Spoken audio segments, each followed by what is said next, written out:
What's up, people? Orseofkorse here, coming at you with another Paragon deck build. Today I want to look at my boy Grux because it's been a while since I made a deck for him.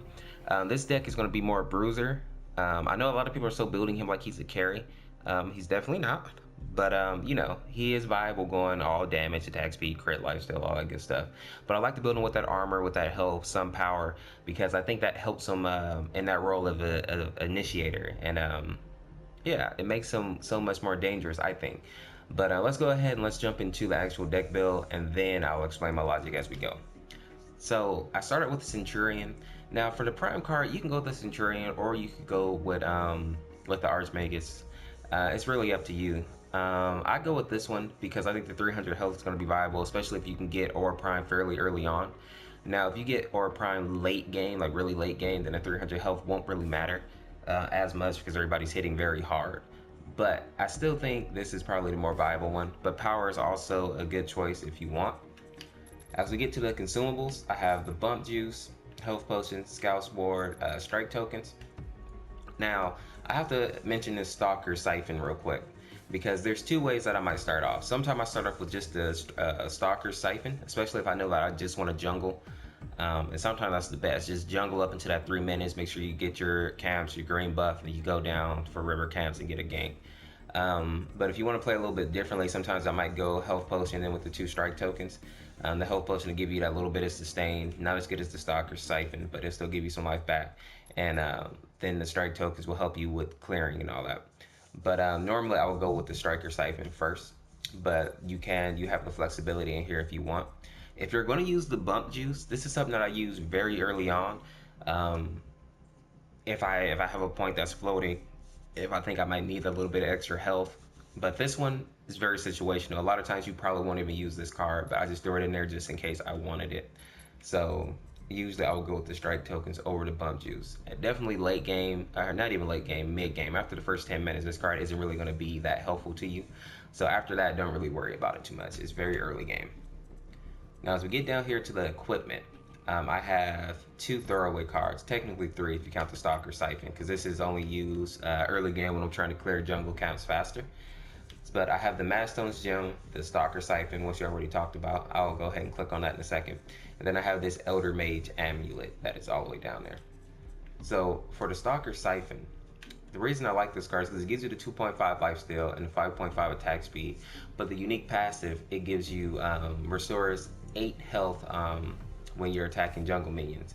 So I like this card because it gives you that extra sustain. You end up getting out the gate about 9 health back per hit, which is good.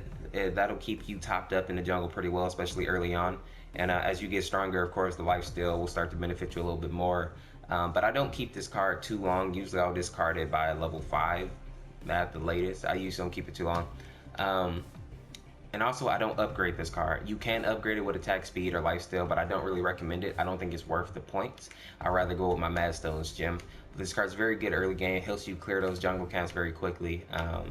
So yeah, that's why I go with the Stalker Siphon early on. Now the next card I'll build is situational. Because you could go with the ward if your team is getting ganked early on. You might want to go with the Sage ward. If that's not the case, maybe you want a little health, Elder Mage Amulet. But if you want damage, which is usually the route that I'll go early on to help with the ganks and the clearing, I go with the Madstone's Gem. So the Madstone's Gem gives you 12 power, and that's awesome. That's what you want early. You want that power so that you can get those ganks, so you can clear a little faster, all that good stuff. So I go ahead and I get this card.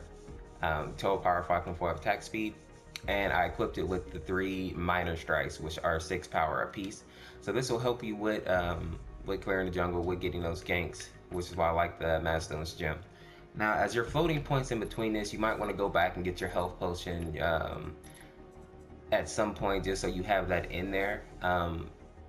Usually you'll probably be okay for a little bit, but at some point you do want to go back and get your health potion just so you can stay out a little bit longer.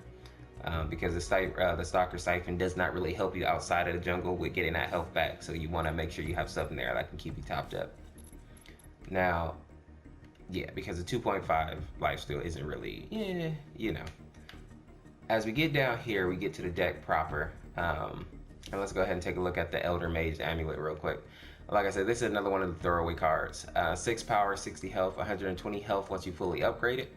And this card I equip with 2 major strikes and a lesser health. Now this card has a lot of health on it. Early game health is really good. Later on, armor becomes a little more viable, especially if you built enough health. You know, a decent amount of health, and armor is what you want. But early game, health is definitely king. If you're not like building a carry or something like that, or somebody who needs a lot of damage. Since I'm building Bruiser, health is actually really good early game. It's gonna make it's very hard for people to deal with you, especially if you are ganking, using your team to help you out, or helping out like your offlaner or your whoever, your mid laner, whoever needs help. If you're coordinating your attacks well, you're going to be very hard to deal with. So that's why I like having this Elder Mage Amulet, and I also have a few more of those in my deck for that reason. So the first card that I'll usually build is this 9-point card, the Elder Mage Amulet, and we just talked about it. I build it with 2 strikes and a health. So it already gives you 180 health right there. Then you get another 120, which is 300 health. That's pretty good. And then we want to make sure we have a little bit of damage, because when you build Bruiser, you want to make sure you actually can bruise, right? You want to have some damage so that people can't just ignore you.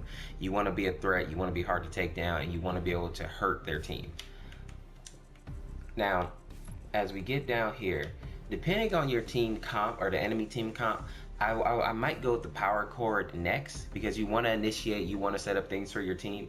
And most people right now are running Khiamera for sure. I mean, I don't know if I've played a game. It's been a long time since I played a game without a Khiamera. The other person who has been devastating right now, of course, is FaZe, probably more so than Khiamera, because she has dominated the support slot since she came out, basically for the last month and a half. So FaZe is definitely a big deal too. It's probably been longer than a month and a half, but you know what I mean. So the second card that I'll usually build is the Power Chord. Now this card gives you 6 power, 5.5 attack speed, and this is why it's important.